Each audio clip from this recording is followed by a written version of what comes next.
Welcome to QueerTWENTY, the cohort of 2022. QueerTWENTY is egomonk's annual flagship program where we celebrate exceptional queer Indians succeeding in various fields such as business, commerce, science, etc. Today we have a very critical voice with us, Zubair Sher Singh Kalsia. Zubair manages content, influence, and advocacy at DIAGEO India. Zubair is also a former runners-up in Mr. Gay India 2020. Living with HIV and a visual impairment disability himself, Zubair is passionately advocating for both these groups and is quite vocal about how society needs to step up for their inclusion. Without further ado, let's welcome Zubair. Zubair, thank you so much for joining us today. Zubair, you live in a very challenging intersection. You're a queer man, you live with HIV, and you have irreversible visual impairment. What has your journey been like till now? Honestly, it's been a roller coaster, but I wouldn't have it any other way. I feel like I'm blessed to have this sort of intersection between, being HIV pause and, being queer, and also having this visual impairment because I think I just saw life from a very different lens earlier on, right? When you're, let's say, in your formative years and you grew up with like a visual impairment, this is before you even realize that you're queer, or at least before I realized that I was queer. You start to, just understand people a little better. You pay a little more you pay more attention to things that are, of course, you pay attention to things that are said, but you also pay attention to things that are unsaid. You look out for more cues, and I remember being very, very particular about, in school growing up and things like that, and actually really getting to know a person before I completely opened up, because I was very cautious of the people that I wanted in my life, mainly because of, kids can be mean sometimes, right? So you learn to protect yourself. You learn to create these defense mechanisms. And as you grow older, and when you realize that I was queer, those defense mechanisms that I had sort of created for my visual impairment became handy when I came out. That sort of tougher, thicker skin. And for me, the biggest defense mechanism has always been humor. So when someone would even, make fun of my eyesight, I would always make a joke. I say it's better to laugh with them than to just be the end of the joke. So if they're gonna laugh, why don't you give them something better to laugh about? So that's always been my my defense mechanism. And then when I came out, I think it just added, because I took all of those years of developing these skills of coping and turned it into what I could use when I came out. And then of course, way after being diagnosed with HIV, a lot of it just it plays into how how I deal with people and how I deal with indifference today. So it's been hard at times as well, and it's not always an easy road. I there are times where I've wanted to really just disappear off the face of the earth because you can't, sometimes you in the whole realm of people's reactions, you get the usual ones, they're the go-tos that you see from people, and then suddenly people surprise you and they come up with like the most outrageous things, and then you're left a little stumped. It's the ones that you don't see coming, like the blind spot. Those ones sort of really get you. But I think, like I said, I honestly wouldn't have it any other way, because it's made me stronger for who I am, and it also let me sort of really embrace all of these different parts of me, right? So Zubair, you spoke about intimacy and how you are navigating this space now. So could you tell me, like, how have you till now navigated attraction? How's it going for you? And any anecdotes from like dating space? Because I was that kid who was too skinny and had this visual impairment, and I thought for the longest of time that I was not good looking. I was not physically attractive. So when it came to relationships, intimacy, meeting people, and the whole question on attraction, um, I thought that anyone who gave me the time of day and spoke to me and had a conversation with me and found me remotely interesting but had so many red flags, I was like, oh my god, but they find me physically attractive. And that's a blessing because I thought I was not physically attractive. So anyone who ever spoke to me, I was like, oh, I will give you my life. Take me, you know. It was like I was a fool. Um, and this intimacy and attraction is very, very related to why now someone asks me, how do you deal with, what was the impact of the HIV? And I said, it's the best thing that could ever happen to me. And that's a bold statement to make, honestly. And I'm not trivializing the virus, I'm not trivializing what people go through. But it honestly, for me, it sent me on this journey of really, really discovering myself and understanding myself. I went from thinking I was not physically attractive to saying, you know what, yeah, my left eye sometimes looks red, sometimes it has a discoloration, sometimes whatever, it might be very squint, but it's beautiful. I might sometimes be skinny, I might sometimes gain too much weight, but those are things that come and go. Everyone's fitness journey is, no one looks perfect all the time. Even these guys who are on, or women or people, or everyone on Instagram who, we post these pictures looking so great, I don't think they look like that every day, and it's okay. And that's when I really say, you know what, I realized through the HIV why I got it and how I got it is when I realized that, you know what, I was willing to compromise on what I was comfortable with for another person just because I thought that, they found me attractive. The night in question of how I contracted it, because I very, very clear on, who I'm intimate with, etc. It's just like I'm particular about certain things, especially when it comes to intimacy and safety.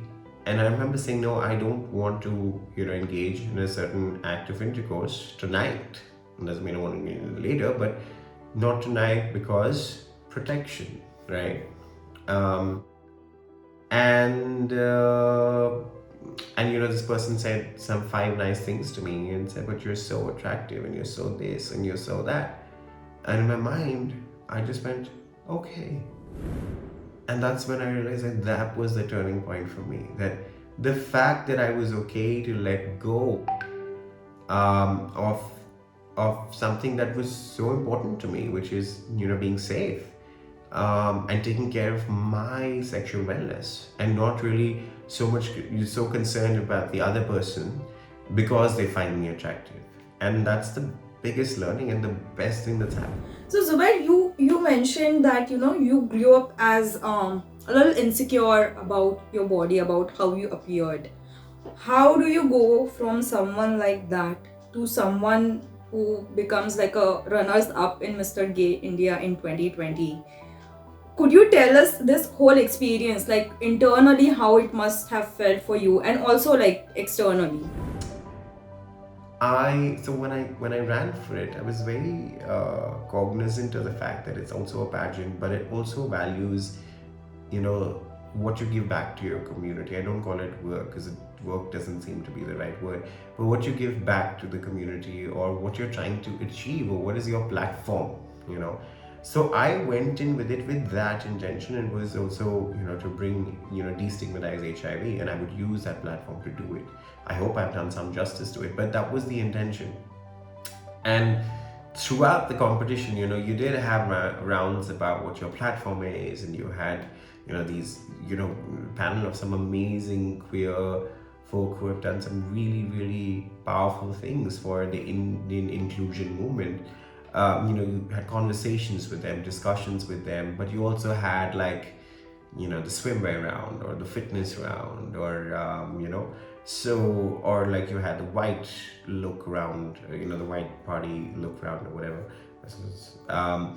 But for me, I was like, okay, this is my intention, but I also got to do some of these things. That was very great because you had our top 6 or top 10. Everyone was so different, and it was so beautiful to see how everyone being so different had this idea of beauty in their own mind, right? My idea of beauty was different, and what I find attractive on myself when I wear certain clothes, and what another person. And it was so great to see that all of those 6 different ideas of beauty were equally embraced over there. So my beauty was either, it could have been, I have a very weird way that I walk. I mean, I can't do the ramp walk. And I don't know where walk. I just can't do the ramp walk, right? So my ramp walk was the most funniest of them all because I become so conscious on a ramp, which is again ironic because I've modeled in the past and everything, but I can't ramp walk for nuts. So I'm walking on the ramp and it's just like this walk isn't that great, but they were like okay with it. Like, you know what, you do you as long as you're comfortable, we're okay.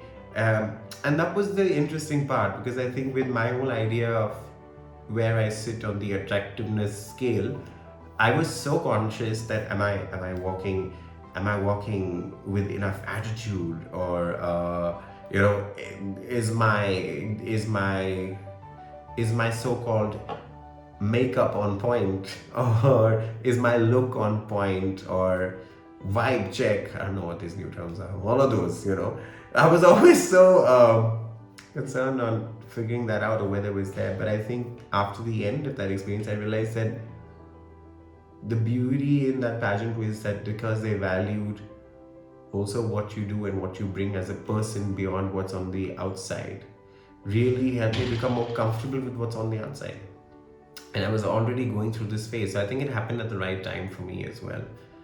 So it was a fun experience, honestly. I found it thoroughly entertaining for sure, because I'd never done a pageant before, and I'd never done something like this at all. I never thought I would. So for me going into it, I was like, okay, I am just going to be open to the entire experience and let's see how it goes. Well enough.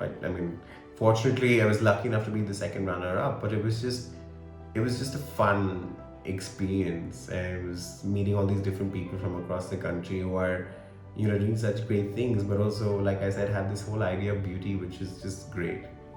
You have been super vocal about your diagnosis. You have been super vocal about like how society needs to step up to support people who are living with HIV.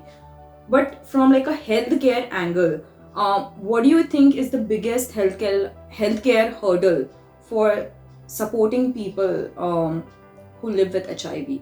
Like, what does India need to do a little better? And I know it's a big list, but if you were to think like top 2 things, like these are non-negotiables, what would that be?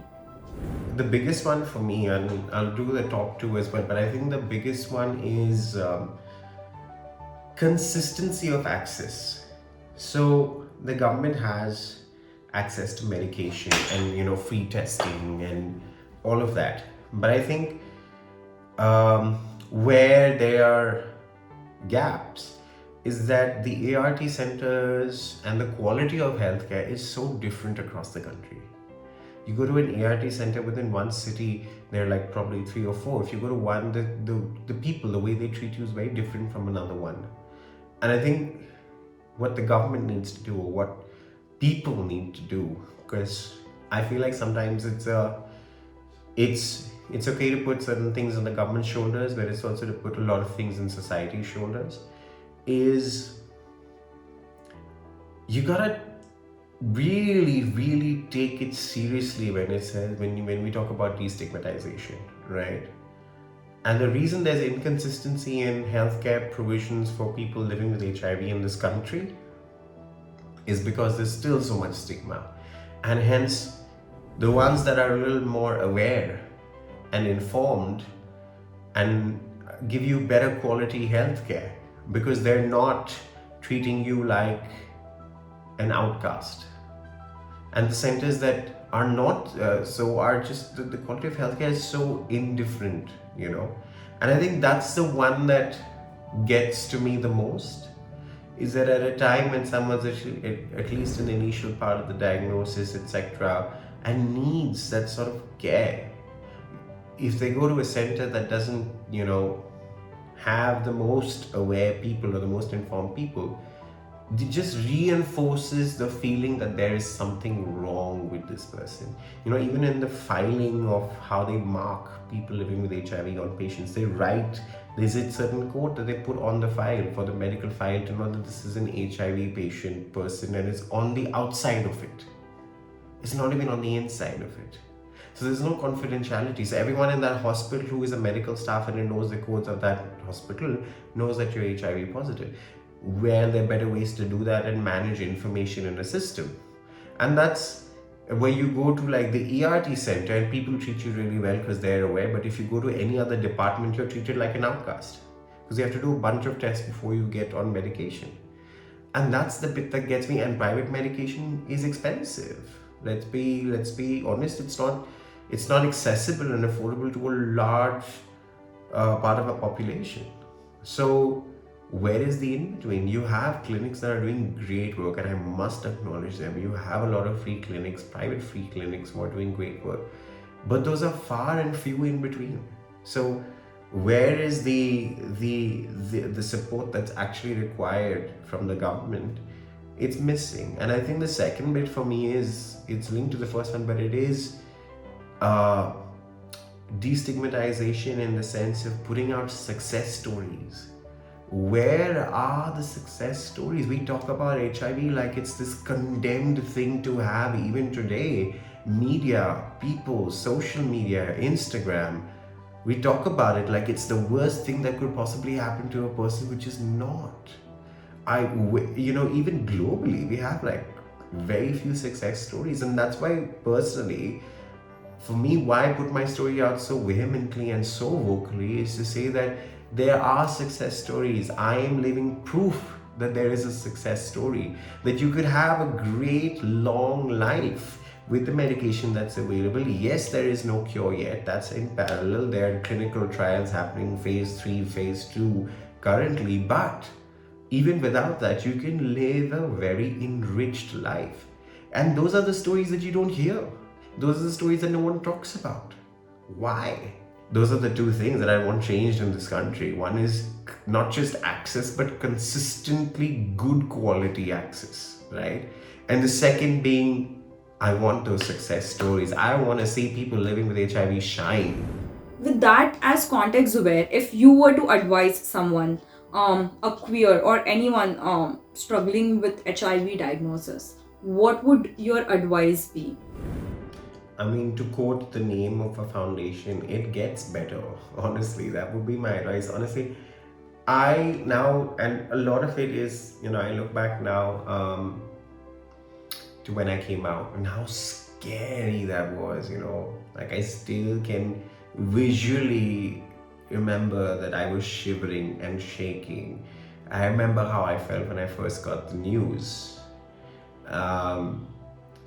And what I've realized over the years is two things. One is it will get better, but there is a condition to it. And the condition is that you know what's best for you as an individual. And therefore you need to equip yourself with the right tools around you, right? And ask for help. It's okay to ask for help, but equip yourself with the right tools around you so that tomorrow when I say it will get better, you believe it. Because I know for me, there were a lot of times in life where it was very easy for myself to just sit in this space of, oh God, my life is hell, everything's gone to shit, da da da da da. And while I needed that at that current point in time, and I think everyone needs it at some point in time to just throw themselves a cute little pity party and cry it out, which is great. But you also must understand that the only person who can help you to the most effective space is you, because you know what you want and you know what you need from situations, right? Other people will come and lend in a hand as they come and go, but you gotta take the control. You gotta tell them that this is what I need. And there is no shame in asking very specifically that, listen, I need you to do X, Y, Z to help me. If you really care for me, this is what I need from you. And this is what I need from you. So that I tomorrow can have a life where I'm able to and be in a position that I can help you in a time of need. I think it's just to give yourself that worth. I'm quoting like a L'Oreal ad, or like, you're worth it, or whatever. I don't know which ad. It was just, I used to work in advertising. I can't believe I'm quoting ads. But you are worth it.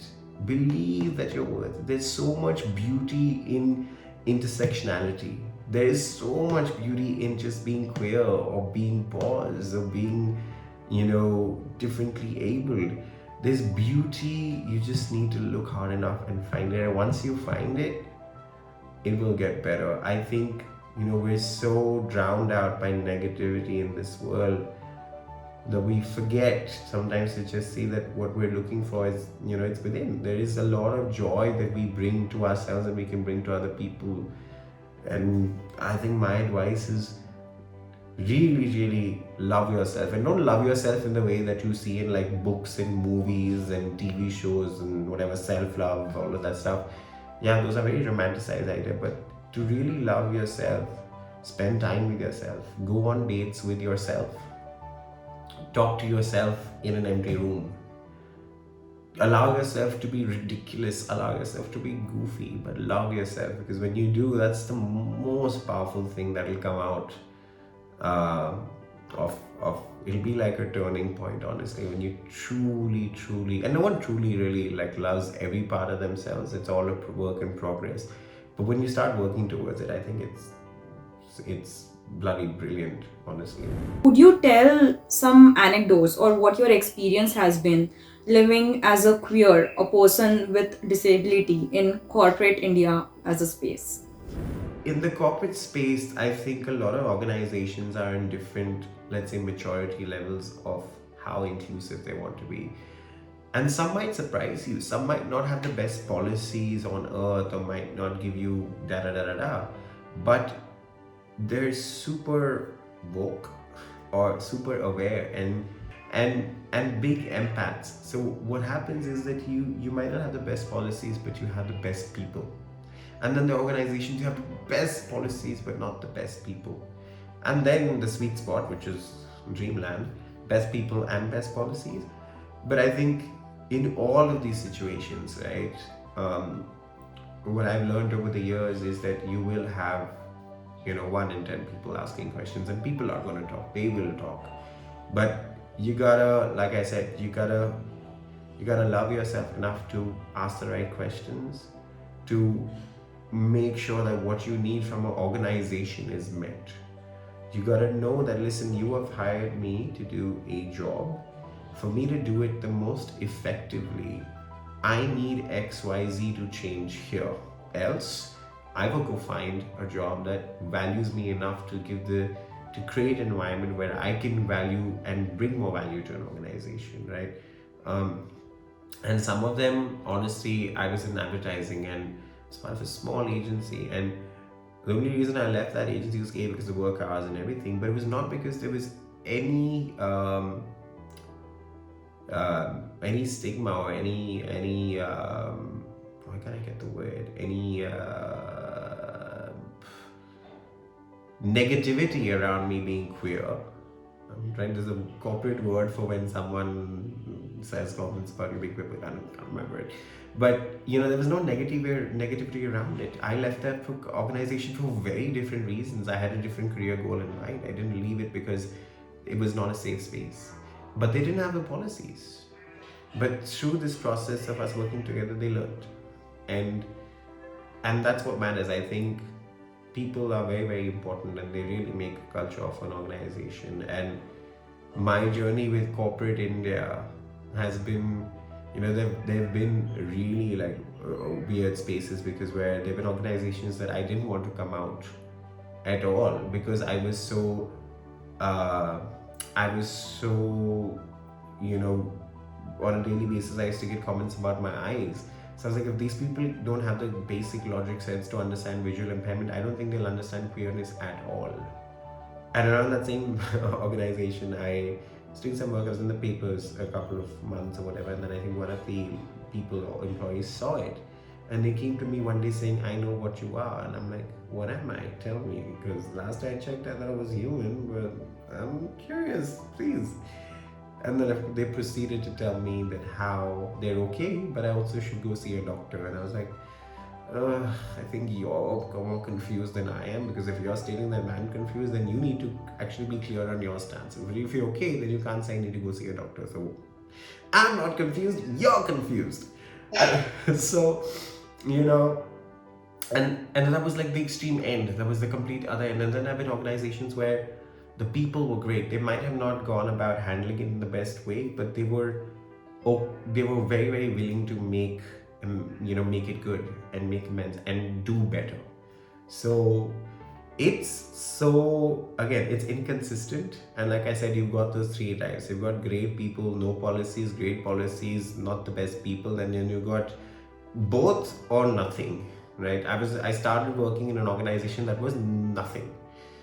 Now I'm in an organization where I have almost both, which is great. So, and that's mostly because organizations have their different levels, right? So I think if you're able to identify, because I learned this the hard way, if you're able to identify which level an organization is at in this whole journey, right, you're solid, because then you know what's right for you.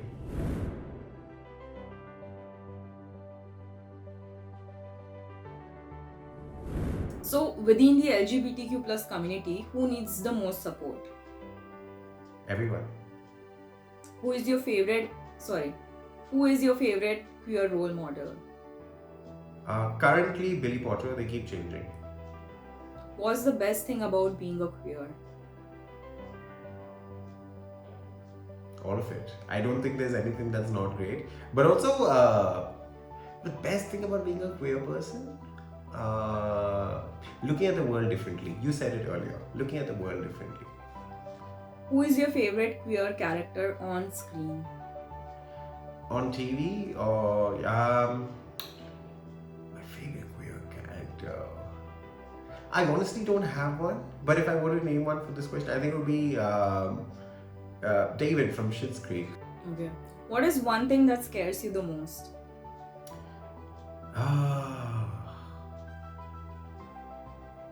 I'm very, very. I mean, on a simple, I'm very, very afraid of heights.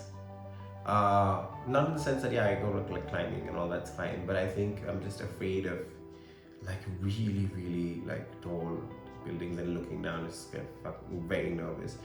And on like an emotional level, I think I'm just very afraid of not having. And it's a fear that I deal with every day, but it's just not making everyone happy enough in life. It's a very weird fear, but you have that like, it's like anxiety that gives me when I'm like, okay, is this person upset with me? But yeah, I mean, those are my two. Okay, people pleaser spotted. Very, very much so. But we're working on it. Yeah. I was talking about myself, but okay, like there are two. Nice. I see what you did there. Very good. Okay, what inspires you the most? I don't think there's one particular thing. But if I really, like, it's different people and it changes over time. But if I see someone who's really, actually for me, my biggest inspiration till date was my aunt Christine. And also my mom to an extent, but just the vigor that they both have in life, that determination and what they did with it. Like my aunt Christine, and I'll just spend a minute to talk about her. She's sadly no more. We lost her to breast cancer in 2004. But this woman, I mean, I saw her for my formative years, but she was just incredible. Okay, I'm going to say a couple of words and I would like your immediate reaction. Now, this could be very well verbal, but it could as well be non-verbal. Like some of our speakers just like rolled eyes. So I guess that's welcome too. Okay. Workplace equity. Needs work. Yeah. Homophobia. Needs a lot of work. Allyship. Getting better. Ambition. Sorry? Ambition. Always have it. Politics. You said ambition, right? Because if you said Yeah. Okay, great. Imagine myself.